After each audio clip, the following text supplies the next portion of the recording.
छोटे छोटे पल इतिहास बनाते हैं। ऐसा ही एक पल महाराष्ट्र के गढ़चिरौली जिले के नक्सल प्रभावित सुदूर आदिवासी गांव कटेझारी में उस वक्त आया जब राज्य परिवहन की यात्री बस वहां पहुंची। बस के आते ही गांव वाले खुशी से झूम उठे, क्योंकि आजादी के बाद ये पहला मौका था कि उनके गांव में सरकारी बस पहुंची थी। मुझे तो खुशी हो रही सर कि हमारे गांव में बस आए हैं, तो बस शुरू होने वाली है। इससे पहले हमारे गांव के लोग पैदल पैदल जाते थे। मुरुम गांव के बाजार हो या स्कूल हो, स्कूल के बच्चे भी मतलब पैदल पैदल जाते थे मुरुम गांव।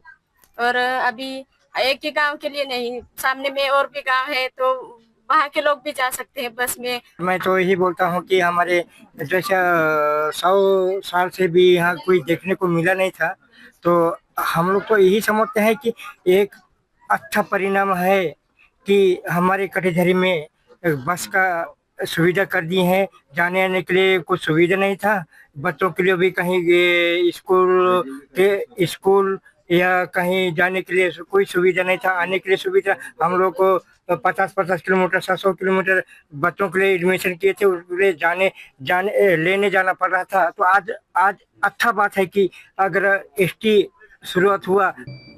उद्घाटन बस सेवा में मौजूद अधिकारियों ने कहा कि गांव वालों के लिए ये पहल महज परिवहन के साधन से कहीं अधिक है। उन्होंने इसे पूरे इलाके के विकास के लिए बहुत बड़ा कदम बताया। ये बहुत ही खुशी का मौका है कि आज इतने सालों बाद यहाँ बस सेवा पहुंची है।